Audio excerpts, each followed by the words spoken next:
السلام علیکم۔ ہمارے چینل اردو کرن کہانی میں خوش آمدید۔ تو چلیں آج کا نیا ناول شروع کرتے ہیں۔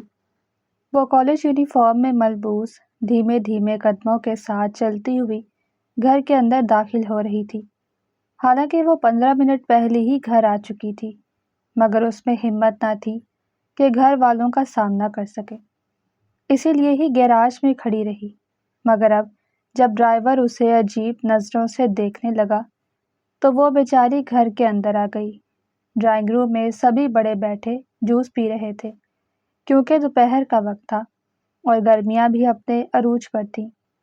وہ بیچاری سب سے نظریں بچا کر وہاں سے بھاگنے ہی لگی کہ ماں کی آواز پر اسے رکنا ہی پڑا۔ عائشہ ادھر آؤ میرے پاس۔ وہ اب اسے اپنے پاس بلا رہی تھی۔ عائشہ ڈرتی ڈرتی کانپتے پیروں کے ساتھ اب ڈرائنگ روم کی طرف جا رہی تھی۔ جی امی، آپ نے بلایا مجھے؟ وہ زبردستی مسکراتے ہوئے کہہ رہی تھی، کیونکہ وہ کسی پر بھی یہ ظاہر نہیں کرنا چاہتی تھی کہ اس کا رزلٹ اتنا برا آیا ہے۔ وہ بڑی مشکل سے پاس ہوئی تھی اور اسی وجہ سے اسے شرمندگی محسوس ہو رہی تھی۔ اگر اس کا ایک نمبر بھی کم آتا تو آج وہ فیل ہونے کا ٹھپا لگوا چکی ہوتی، مگر وہ ایک نمبر سے بچ گئی تھی۔ لیکن پھر بھی وہ جانتی تھی کہ اس کے گھر والوں نے اس کی بڑی بے عزتی کرنی ہے، کیونکہ سب کی امیدیں اس سے جڑی ہوئی تھیں۔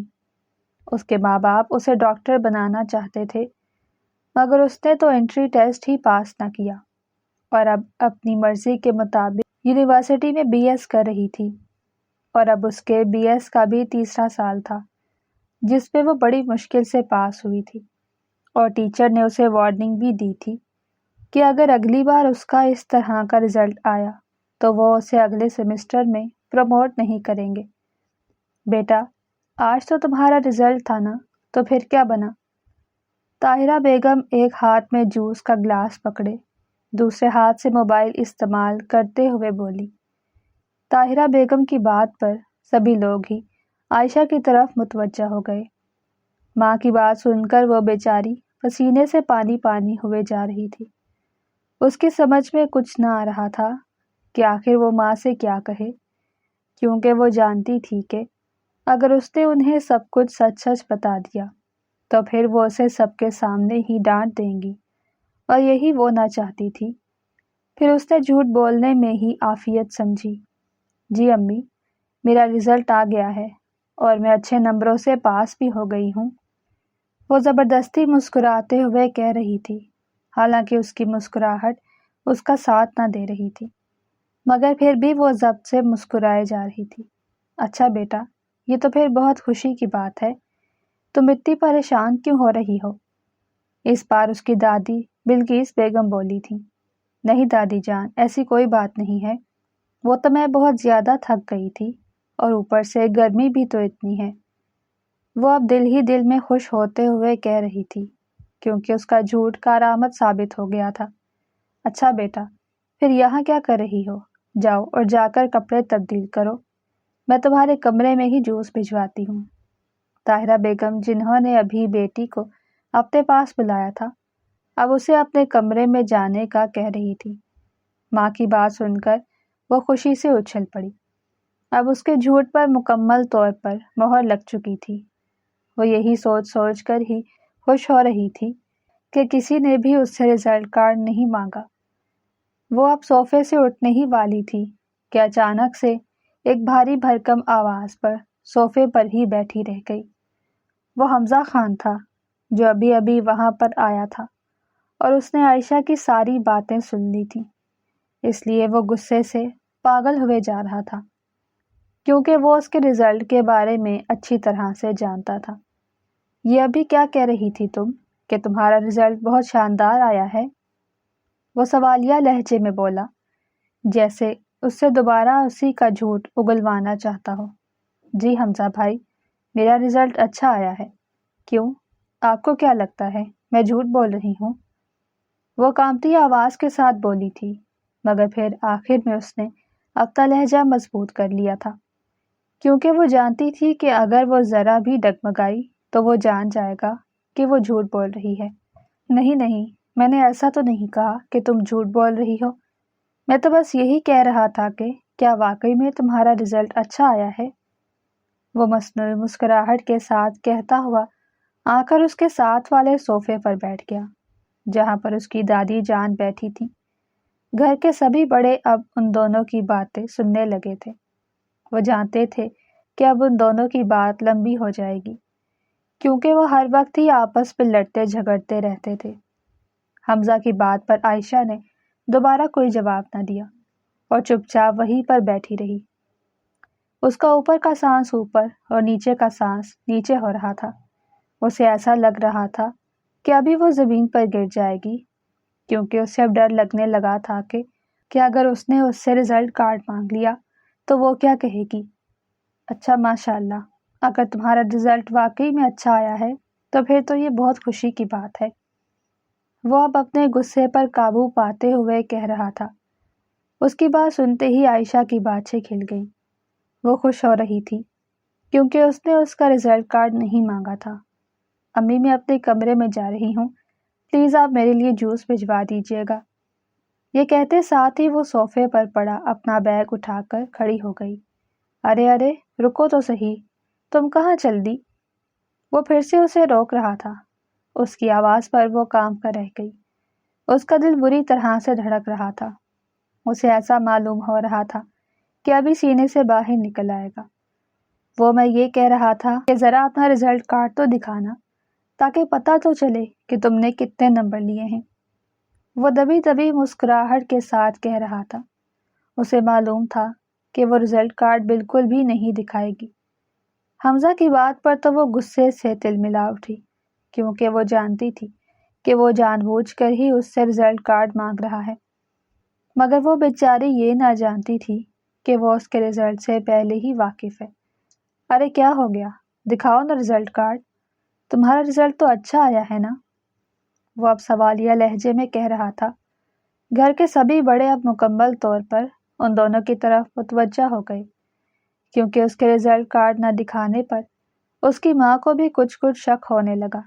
ہاں بیٹا دکھا دو نا رزلٹ کارڈ، وہ بھی اب حمزہ خان کی زبان بولنے لگی تھی۔ جی امی، یہ کہہ کر وہ ڈھہ جانے کے انداز میں صوفے پر بیٹھی اور اپنے بیگ میں ہاتھ ڈال کر کچھ کھنگالنے لگی۔ وہ جانتی تھی کہ رزلٹ کارڈ اس کے بیگ میں نہیں بلکہ اس کی پاکٹ میں ہے۔ اس کی یونیفارم کی قمیض پر ایک چھوٹی سی پاکٹ بنی ہوئی تھی جس پہ اس نے فولڈ کر کے اپنے رزلٹ کارڈ کو چھپا رکھا تھا۔ حمزہ اس کے ساتھ والے صوفے پر بیٹھا اسے دیکھ دیکھ کر مسکرا رہا تھا۔ وہ جانتا تھا کہ اب وہ کوئی بہانہ گڑھے گی۔ کیا ہوا بیٹا، رزلٹ کارڈ نہیں مل رہا؟ اس بار بلقیس بیگم بولی، حالانکہ انہیں سارے معاملے کا کچھ علم نہ تھا کہ ان کی پوتی جھوٹ بول رہی ہے یا سچ، مگر وہ تو اس لیے ہی پریشان ہو رہی تھی کیونکہ عائشہ اپنے چہرے پر پریشانی سے جائے بیگ میں ہاتھ مار رہی تھی۔ پتہ نہیں دادی جان، میں نے تو یہی رکھا تھا، رکے ڈھونڈتی ہوں۔ وہ اب بھی اپنے جھوٹ کو قائم کیے رکھے ہوئی تھی اور بار بار ہی بیگ کی ہر زپ کو کھول کر اندر ہاتھ مار رہی تھی۔ آخر میں تو اس نے اپنے بیگ کو صوفے پر پلٹ دیا۔ اس کی ساری کتابیں اور پینس نکل کر باہر آ گئے، مگر ایک وہی چیز باہر نہ آئی جس کا سب کو انتظار تھا، اور وہ آتی بھی کیسے کیونکہ وہ تو وہاں پر تھی ہی نہیں۔ دادی جان، لگتا ہے رزلٹ کارڈ کہیں کھو گیا ہے۔ وہ اب اپنے جھوٹ مزید طول دے رہی تھی۔ اس کی بات سن کر تو اس کی ماں کا شک یقین میں بدل گیا کیونکہ پہلے بھی وہ اسی طرح کی حرکتیں کرتی آئی تھی اور ایک دو مرتبہ وہ اسے پکڑ بھی چکی تھی، مگر پھر اس نے ماں سے وعدہ کیا تھا کہ وہ دل لگا کر پڑھائی کرے گی اور جھوٹ بالکل بھی نہ بولے گی۔ عائشہ ٹھیک سے دیکھو، یہی کہیں ہوگا، آخر تم کہاں چھوڑ سکتی ہو؟ طاہرہ بیگم دبے دبے غصے کے ساتھ کہہ رہی تھی۔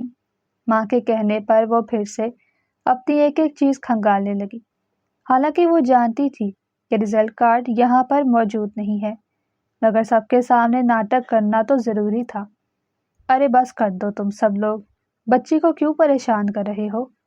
اگر رزلٹ کارڈ نہیں مل رہا تو کوئی بات نہیں، ہمیں یقین ہے اپنی عائشہ پر۔ بلقیس بیگم اس کے کندھے پر ہاتھ رکھتے ہوئے گھر کے سبھی لوگوں سے کہہ رہی تھی۔ دادی کی بات سن کر تو دل ہی دل میں وہ خوش ہو گئی۔ وہ جانتی تھی کہ اب دادی اسے کمرے میں بھیج دیں گی، مگر اس سے پہلے کہ دادی اسے کمرے میں بھیجتی، اس کے سر پر ایک اور بم پھٹ گیا۔ عائشہ، ویسے اگر تمہیں رزلٹ کارڈ نہ ملے تو تم اپنا رزلٹ مجھ سے لے لینا، کیونکہ تھوڑی دیر پہلے ہی تمہارے کالج کی طرف سے میرے واٹس ایپ پر تمہارا رزلٹ آ گیا تھا۔ حمزہ طنزیہ مسکراہٹ کے ساتھ کہہ رہا تھا۔ حمزہ بیٹا، اگر تمہارے پاس رزلٹ ہے تو پھر تم عائشہ سے کیوں مانگ رہے ہو؟ دکھاؤ، مجھے تو دکھاؤ۔ طاہرہ بیگم بے صبری ہو رہی تھی، کیونکہ انہیں جلد سے جلد اپنی بیٹی کا رزلٹ دیکھنا تھا۔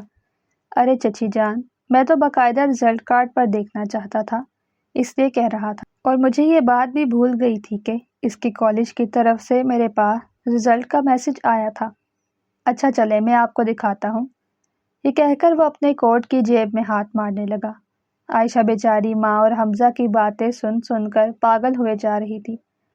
اب اس کی آنکھیں بھی ہلکی ہلکی نم ہونے لگی اور اس نے یہ نمی سب سے چھپا لی۔ اوہو عائشہ، تم تو بس فیل ہوتے ہوتے بچی ہو، وہ سینے پہ ہاتھ رکھتا ہوا کہہ رہا تھا، جیسے ظاہر کر رہا ہو کہ عائشہ کو اس بارے میں کچھ معلوم ہی نہیں۔ حمزہ، کیا مطلب ہے تمہارا؟ عائشہ کی بجائے طاہرہ بیگم نے جواب دیا۔ حمزہ اب صوفے سے اٹھ کر طاہرہ بیگم کے پاس جا رہا تھا۔ جیسے ہی اس نے طاہرہ بیگم کے سامنے اپنا موبائل کیا تو ان کی آنکھیں غصے سے لال ہو گئی۔ عائشہ بیچاری دادی کے ساتھ والے صوفے پر بیٹھی شرم سے پانی پانی ہو رہی تھی۔ عائشہ، تمہیں جھوٹ بولتے ہوئے ذرا بھی شرم نہیں آئی؟ رزلٹ دیکھا ہے اپنا؟ طاہرہ بیگم سب گھر والوں کے سامنے ہی بیٹی کو ڈانٹنے لگی۔ ماں کے ڈانٹنے کی وجہ سے اس کی آنکھوں سے موٹے موٹے آنسو نکل کر اب اس کے رخساروں کو بھگونے لگے۔ امی، وہ ہڑبڑاہٹ میں نہ جانے کیا بولنا چاہتی تھی جو اسے بولنا نہ جا رہا تھا۔ کیا وہ تمہیں لگا رکھی ہے؟ تم بس مجھے یہ بتاؤ کہ گھر والوں کو دھوکہ دیتے ہوئے تمہیں ذرا بھی شرم محسوس نہیں ہوئی؟ طاہرہ بیگم کا غصہ لمحے بلمحے بڑھتا ہی جا رہا تھا اور وہ غصے کے ساتھ بیٹی پر چلانے لگی۔ عائشہ اب اپنے صوفے سے اٹھ کر دادی کے پاس آ گئی اور ان کے گلے سے لگ کر پھوٹ پھوٹ کر روتی۔ حمزہ دور کھڑا اس کا تماشا دیکھ رہا تھا۔ وہ یہی تو چاہتا تھا کہ وہ سب گھر والوں کے سامنے بے عزت ہو۔ اچھا بہو، اب بس کر دو، تم بچی کی جان لوگی کیا؟ پاس تو ہو گئی ہے نا، بس اور کیا چاہیے تمہیں؟ بلقیس بیگم بہو کو ڈانٹنے لگی، کیونکہ انہیں اپنی یہ پوتی جان سے زیادہ عزیز تھی، جو اب ان کے کندھے پر سر رکھے خاموش آنسو بہا رہی تھی۔ اماں، آپ تو ہر وقت ہی مجھے چپ کروا دیتی ہیں، اسے بھی تو کچھ سمجھائیں، یہ بھی کوئی نمبر ہیں جو اس نے لیے ہیں؟ طاہرہ بیگم کا غصہ آسمان کی بلندیوں کو چھو رہا تھا۔ دادی جان، چچی جان بالکل ٹھیک کہہ رہی ہیں، یہ تو کوئی نمبر نہیں ہے۔ حمزہ عائشہ کے جلے پر نمک چھڑکنے لگا۔ اس کی اس بات پر عائشہ نے سرخ آنکھوں سے اسے گھورا اور اس کے گھورنے پر وہ دوسری طرف رخ پھیر گیا۔ اچھا بس کر دو اب تم لوگ، دیکھا نہیں ہے وہ کتنی پریشان ہو رہی ہے۔ بلقیس بیگم اب بھی پوتی کی ہی سائڈ لے رہی تھی۔ بیٹا تم جاؤ اپنے کمرے میں سمجھاتی ہوں ان سب کو۔ وہ اب اسے اپنے کمرے میں بھیج رہی تھی۔ دادی کی بات پر تو وہ بیگ میں سامان ڈالے بغیر ہی وہاں سے بھاگ گئی، کیونکہ اسے ڈر لگ رہا تھا کہ کہیں پھر سے کوئی اسے نہ روک لے۔ اس کا بیگ اور سامان ڈرائنگ روم میں ہی بکھرا پڑا تھا، مگر اسے کوئی ہوش نہ تھا۔ وہ تیز تیز قدموں کے ساتھ سیڑھیاں پھلانگتی ہوئی اب اپنے کمرے میں آ گئی۔ اس نے آ کر دروازہ بھی بند کر دیا اور زمین پر بیٹھی گھٹنوں میں سر دیے آنسو بہانے لگی۔ اسے حمزہ پر بہت زیادہ غصہ آ رہا تھا، جس نے جان بوجھ کر ہی اسے سب گھر والوں کے سامنے بے عزت کیا تھا۔ حمزہ خان، تم بھی یاد رکھنا، آخر کس سے پالا پڑا ہے؟ میں بھی عائشہ خان ہوں، تمہاری چیخیں نہ نکلوائیں تو میرا نام بدل دینا۔ وہ غصے میں بڑبڑا رہی تھی اور ساتھ ساتھ آنسو بھی بہا رہی تھی، کیونکہ سب گھر والوں کے سامنے ہی اس کی بے عزتی ہو گئی تھی، اور وہ بھی حمزہ کی وجہ سے۔ کچھ دیر تو وہ وہیں زمین پر بیٹھی روتی رہی۔ اسے بہت زیادہ بھوک محسوس ہو رہی تھی۔ اس بیچاری نے تو گھر آنے کے بعد پانی کا ایک گھونٹ بھی نہ پیا تھا۔ پھر خود کو مضبوط کر کے وہ زمین سے اٹھ کھڑی ہوئی اور باتھ روم میں گھس گئی۔ 15 منٹ بعد جب وہ فریش ہو کر باہر نکلی تو اس کی کزن اس کے کمرے میں بیٹھی اسی کا موبائل استعمال کر رہی تھی۔ اقصیٰ، یہ کیا طریقہ ہے؟ وہ اس کے ہاتھ سے اپنا موبائل لیتے ہوئے بولی۔ آپی، میں تو بس ویسے ہی سوشل میڈیا دیکھ رہی تھی۔ آپ تو جانتی امی مجھے موبائل نہیں رکھنے دیتی، وہ بیچاری اداسی سے بولی۔ اقصیٰ اس کی چھوٹی کزن تھی جو اس وقت 9 کلاس میں تھی، اس لیے ہی اس کی ماں اسے موبائل نہ رکھنے دیتی تھی، کیونکہ شروع میں انہوں نے اسے موبائل لے کر دیا تھا اور اس کا رزلٹ بہت برا آیا تھا۔ تب سے ہی انہوں نے بیٹی سے موبائل لے لیا تھا، اس لیے وہ کبھی کبھار عائشہ کا موبائل استعمال کر لیا کرتی تھی۔ عائشہ نے اس کی بات کا کوئی جواب نہ دیا اور چپ چاپ موبائل استعمال کرتے ہوئے صوفے پر بیٹھ گئی۔ اقصیٰ، دل کرتا ہے تمہارے بھائی کی جان لے لوں، وہ اپنے دل کا دکھ اب اپنی چھوٹی کزن کو بتانے لگی، کیونکہ اس کے علاوہ اس کا دکھ سننے والا اور کوئی بھی نہ تھا۔ آپی، یہ آپ کیا کہہ رہی ہیں؟ اگر بھائی نے سن لیا تو؟ وہ سرگوشی میں بولی، کیونکہ وہ اپنے بڑے بھائی سے بہت ڈرتی تھی۔ وہ ہر وقت اسے پڑھنے کی تلقین کرتا رہتا۔ ارے سنتا ہے تو سن لے، میں کوئی ڈرتی ہوں اس سے؟ وہ کندھے اچکاتے ہوئے بولی۔ اچھا، تو تم نہیں ڈرتی مجھ سے؟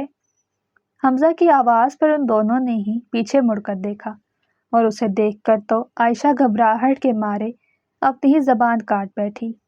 اب اسے اپنی زبان کی نوک پر بہت زیادہ تکلیف محسوس ہو رہی تھی۔ اس نے اپنی ہی زبان کو اپنے دانتوں تلے دبا لیا اور وہ بھی گھبراہٹ میں۔ اقصیٰ، مجھے لگتا ہے تمہارے بھائی میں بالکل بھی مینرز نہیں ہیں، وہ اقصیٰ سے کہہ رہی تھی، مگر دیکھ حمزہ کی طرف رہی تھی۔ وہ اب اپنا بدلہ لینے لگی تھی، اسی طریقے سے ہی وہ اسے جلا جلا کر اس سے بدلہ لینے کا سوچ چکی تھی۔ اس کی بات پر وہ غصے سے پاگل ہو گیا۔ وہ ابھی ہی اوپر آیا تھا اور اس کا کھلا دروازہ دیکھ کر اندر آ گیا اور ان دونوں کی باتیں بھی سن لی تھی۔ اقصیٰ، مجھے تو لگتا ہے مینرز تمہاری اس نکچڑی دوست میں ہی نہیں ہیں جو سب گھر والوں کے سامنے ابھی جھوٹ بول کر آئی ہے، وہ طنزیہ لہجے میں کہہ رہا تھا۔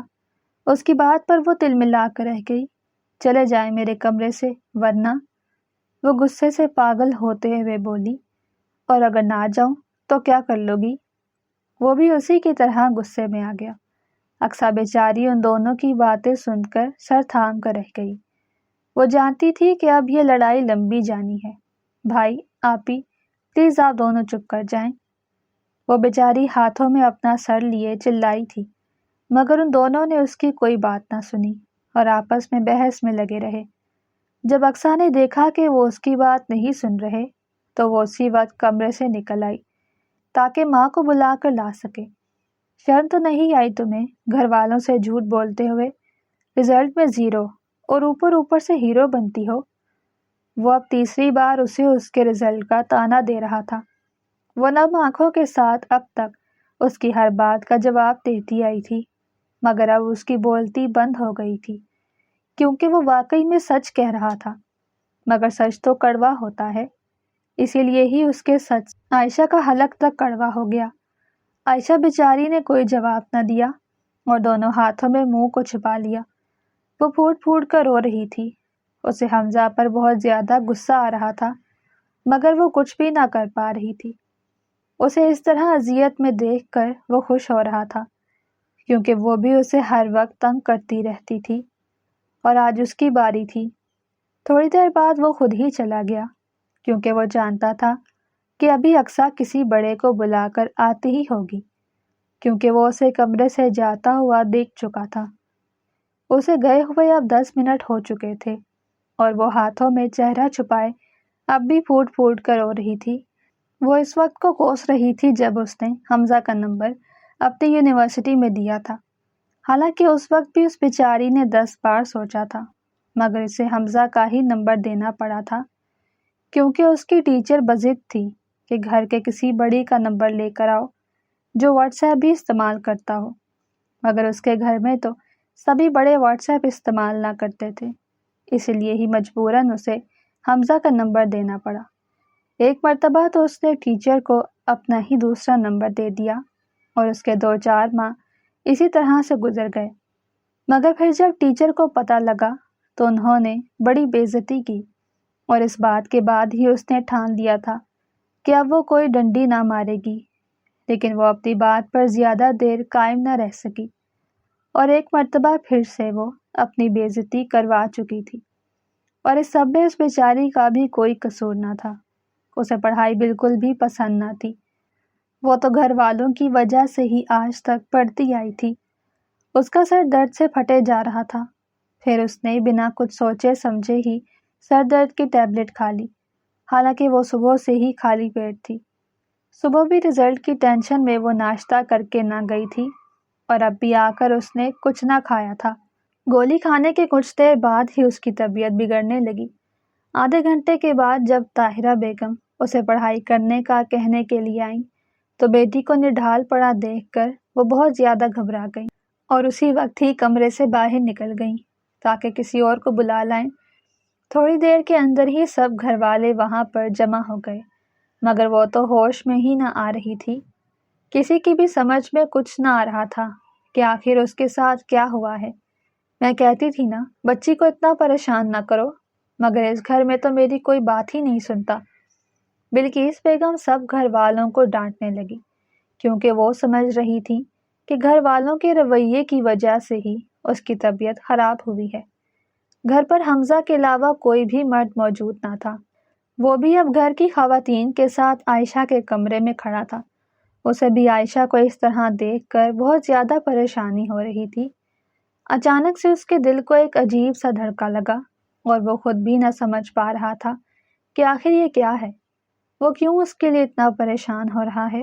وہ تو ہر وقت ہی اسے نیچا دکھانے کی کوشش کرتا رہتا تھا، مگر آج اسے یوں بے سدھ پڑا دیکھ کر اس کے دل کو کچھ ہوا تھا۔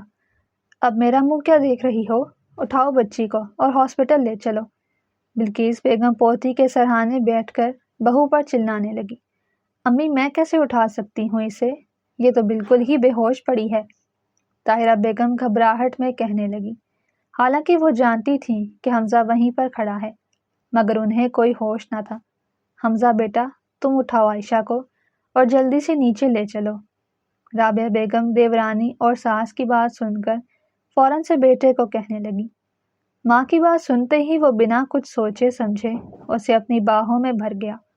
وہ اب تیز تیز قدموں کے ساتھ سیڑھیاں پھیلانگتا ہوا نیچے آ رہا تھا اور گھر کی تینوں خواتین بھی اس کے پیچھے پیچھے آ رہی تھی۔ وہ اب اسے گاڑی کی پچھلی سیٹ پر ڈالتا ہوا ڈرائیونگ سیٹ سنبھال گیا اور اس کے ساتھ والی سیٹ پر طاہرہ بیگم بیٹھ گئی۔ حالانکہ بلقیس بیگم بھی اپنی پوتی کے ساتھ اسپتال جانا چاہتی تھی، مگر رابعہ نے انہیں روک لیا، کیونکہ وہ جانتی تھی کہ اسپتال میں جا کر ان کی ساس کی طبیعت کچھ عجیب سی ہو جاتی ہے۔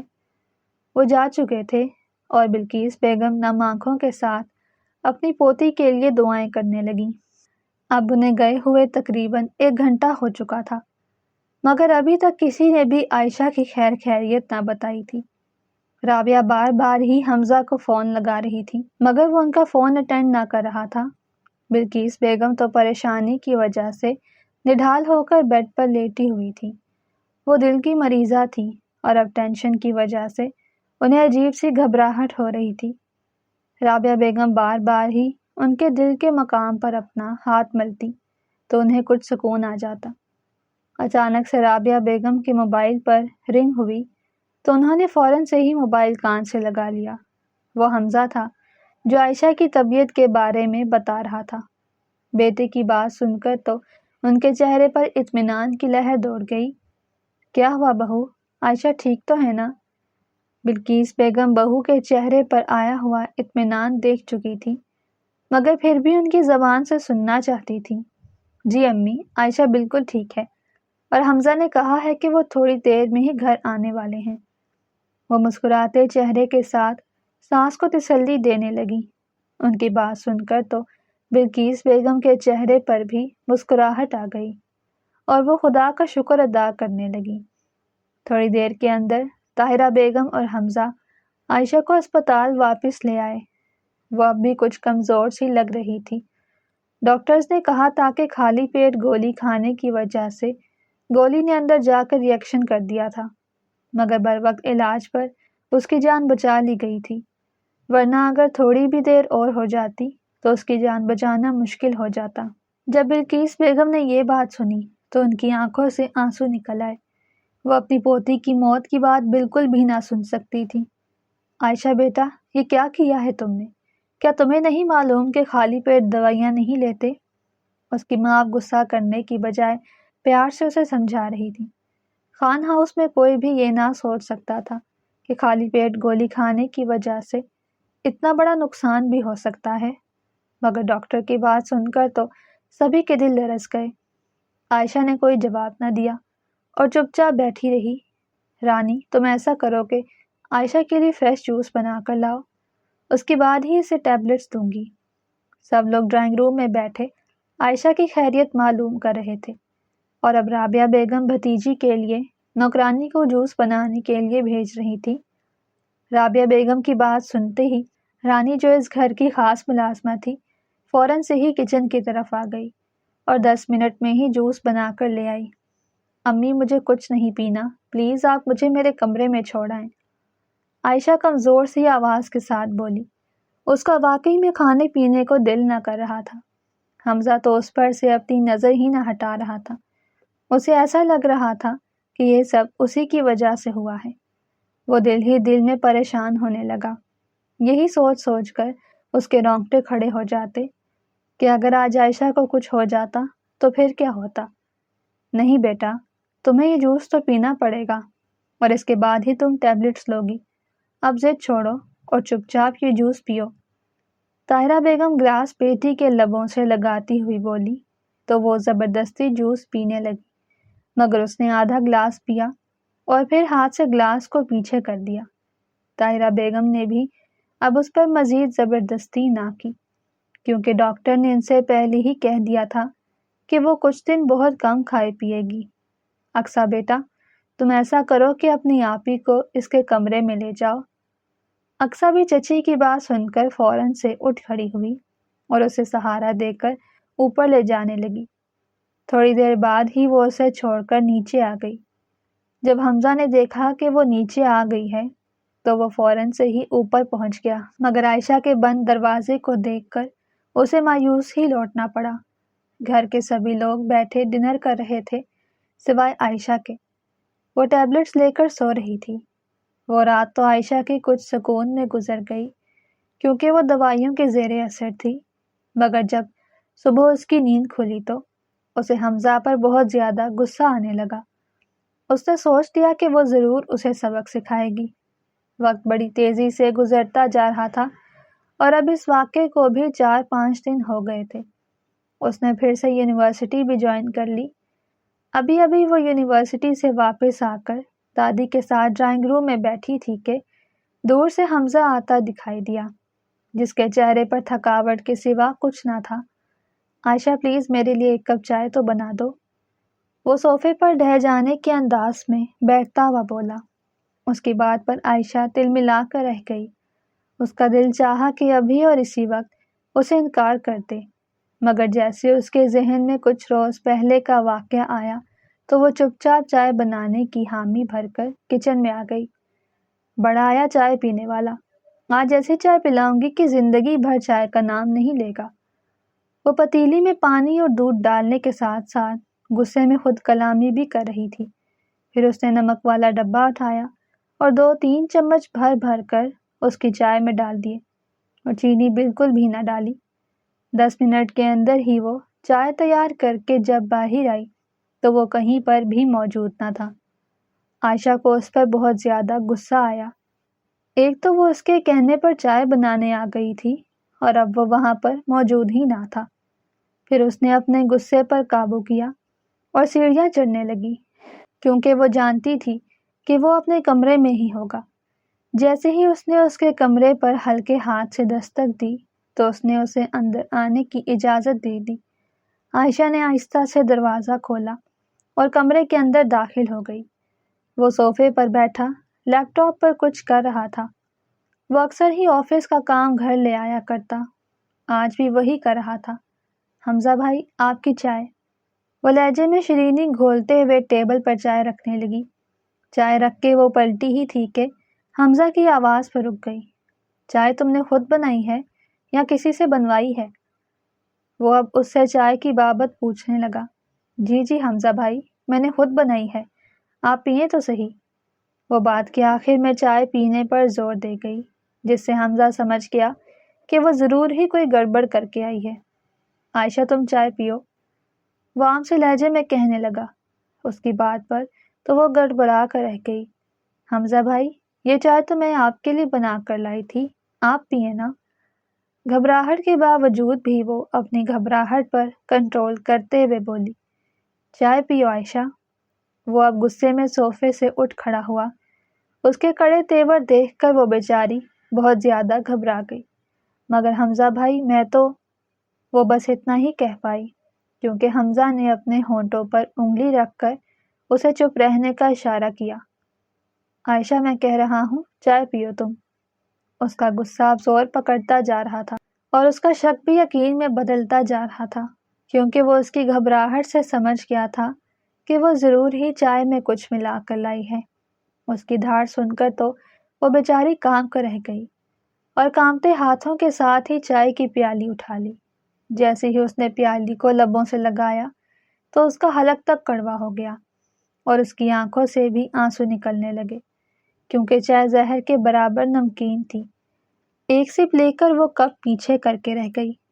کیا مطلب، چائے اچھی نہیں بنائی تم نے؟ وہ طنزیہ مسکراہٹ کے ساتھ کہنے لگا۔ نہیں نہیں، اچھی بنی ہے۔ وہ چائے کی کڑواہٹ کو اپنے اندر اتارتے ہوئے بولی، تو پھر اور پیو نا، رک کیوں گئی؟ وہ اب اسے اور چائے پینے کا کہہ رہا تھا۔ وہ بیچاری کیسے پی سکتی تھی؟ ایک سپ سے ہی اس کا سارا منہ کڑوا ہو گیا تھا۔ اس کے کہنے پر اس نے پیالی کو دوبارہ لبوں سے لگا لیا۔ جیسے ہی اس نے دوسرا سپ لیا تو وہ اپنا ضبط کھو بیٹھی اور اسی کے کمرے کے فرش پر تھوک دیا اور پھر نم نگاہوں سے اس کی طرف دیکھنے لگی۔ میں جانتا تھا کہ ضرور ہی تم نے اس میں کچھ ملایا ہے، وہ کڑے تیور لیے کہہ رہا تھا۔ عائشہ کو اس سے بہت زیادہ ڈر محسوس ہو رہا تھا۔ وہ وہاں سے بھاگنا چاہتی تھی، مگر وہ اس کے بالکل سامنے ہی کھڑا تھا، اس لیے ہی وہ بیچاری اپنے قدم نہ ہلا پا رہی تھی۔ یہ آخری بار تھا، اگر آئندہ میرے ساتھ ایسا مذاق کیا تو بہت بری طرح سے پیش آؤں گا، اب جاؤ یہاں سے۔ وہ اب اپنے اسی غصے کے ساتھ اسے وارننگ دینے کے ساتھ ساتھ باہر جانے کا کہہ رہا تھا۔ وہ جو پہلے ہی باہر جانا چاہتی تھی، اس کی دھاڑ پر روتی ہوئی بھاگی۔ اچانک سے حمزہ نے اس کا ہاتھ پکڑا تو وہ وہیں پر رک گئی۔ وہ اب اسے بالکل اپنے سامنے کیے کھڑا تھا، مگر وہ اوپر نہ دیکھ رہی تھی، بلکہ وہ تو نظریں فرش پر گاڑے ہوئی تھی۔ عائشہ کیوں کرتی ہو تم ایسا؟ اس کا لہجہ اب کچھ نرم ہو گیا تھا، کیونکہ اسے احساس ہو گیا تھا کہ اس نے عائشہ کے ساتھ کچھ زیادہ ہی کر دیا ہے۔ مگر عائشہ نے کوئی جواب نہ دیا اور چپ چاپ آنسو بہاتی رہی۔ اس کے آنسو حمزہ کے پتھر دل پر گر رہے تھے اور اسے ایسا لگ رہا تھا کہ جیسے اب بھی وہاں پر سوراخ ہو جائے گا۔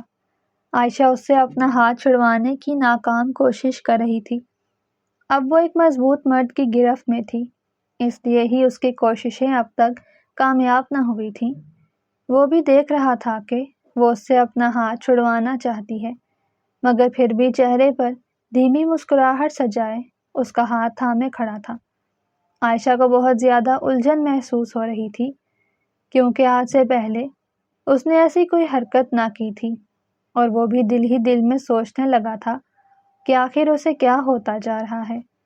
مگر اس بات کا جواب اسے کہیں سے نہ ملا، کیونکہ وہ اس بات کا جواب اپنے دل کی بجائے دماغ سے لے رہا تھا، مگر یہ تو دل کا معاملہ تھا، اس لیے ہی اس کا جواب دماغ کی دیواروں سے ٹکرا کر بار بار ہی واپس لوٹ آتا۔ عائشہ اب بھی اپنا ہاتھ چھڑوانے کی کوشش کر رہی تھی اور وہ بھی اسے چھوڑنے کے موڈ میں نہیں تھا۔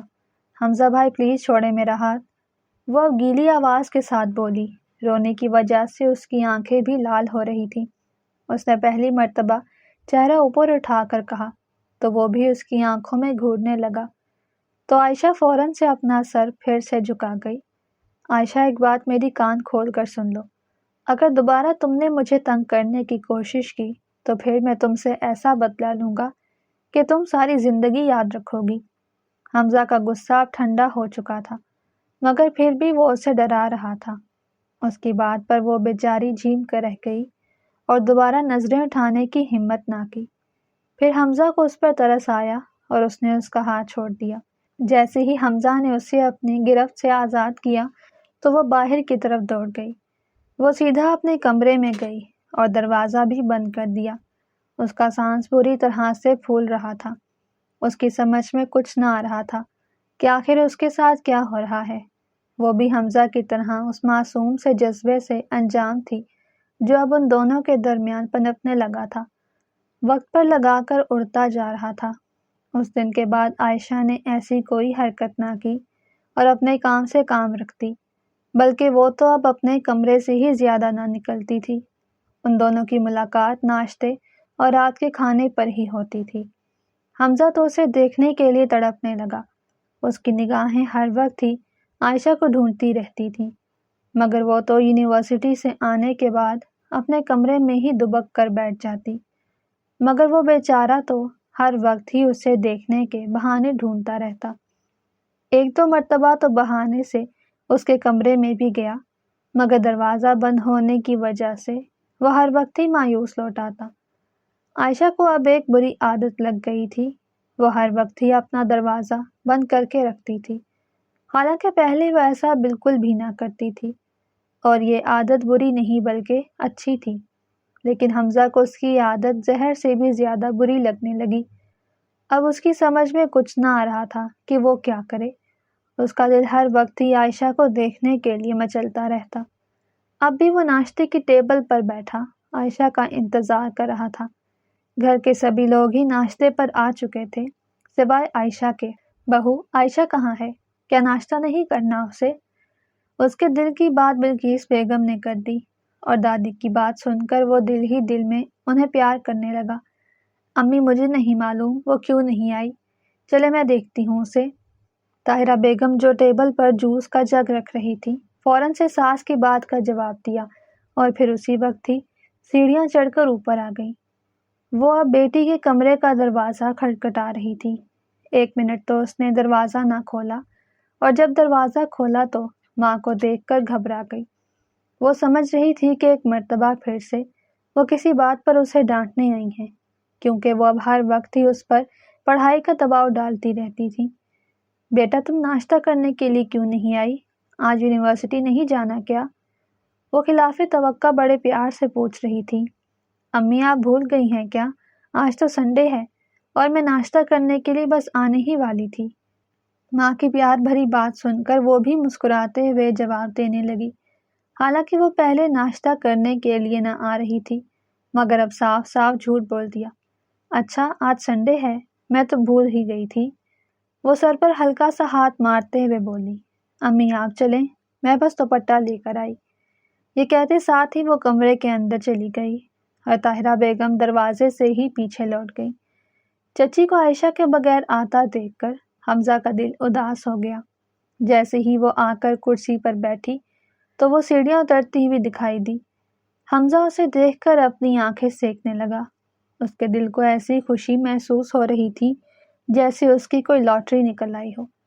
وہ دھیمے دھیمے قدموں کے ساتھ چلتی ہوئی سیڑھیوں سے نیچے آ رہی تھی۔ اب وہ اپنی دادی کے ساتھ والی کرسی سنبھال چکی تھی اور بنا ادھر ادھر دیکھے چپ چاپ ناشتہ کرنے لگی، مگر حمزہ تو اسے ہی دیکھ رہا تھا۔ اس کا دل ہی نہ بھر رہا تھا، کیونکہ رات کو بھی وہ اسے نہ دیکھ پایا تھا۔ اچانک سے عائشہ نے کسی کی نظریں خود پر محسوس کی تو سر اوپر اٹھا کر دیکھا۔ جب حمزہ نے اس کی اٹھتی نگاہیں دیکھی تو فوراً سے اپنا سر جھکا گیا، مگر عائشہ اسے دیکھ چکی تھی اور دل ہی دل میں سوچنے لگی کہ آخر اسے کیا ہوا ہے۔ پھر سارے خیالات کو جھٹک کر چپ چاپ ناشتہ کرنے لگے۔ ناشتہ کرنے کے بعد وہ دادی کے ساتھ ڈرائنگ روم میں آ بیٹھی اور اب موبائل پر دادی کو سویٹر دکھا رہی تھی۔ اس کی دادی آن لائن شاپنگ کرنا چاہ رہی تھی، اسی لیے ہی وہ 2-3 دن سے اسے سویٹرز کے آپشنز دکھا رہی تھی، مگر اب تک انہیں کچھ پسند نہ آیا تھا۔ وہ بھی اسے دادی کے پاس بیٹھا دیکھ کر اسی طرف آ گیا، حالانکہ اسے آفس جانا تھا اور آج اس کے بابا یعنی خضر خان بھی آفس نہ گئے تھے کیونکہ ان کی طبیعت کچھ ٹھیک نہ تھی، مگر وہ پھر بھی کام کو پسے پوش ڈال کر ڈرائنگ روم میں آ بیٹھا۔ عائشہ نے بھی اسے ڈرائنگ روم میں آتا دیکھ لیا تھا،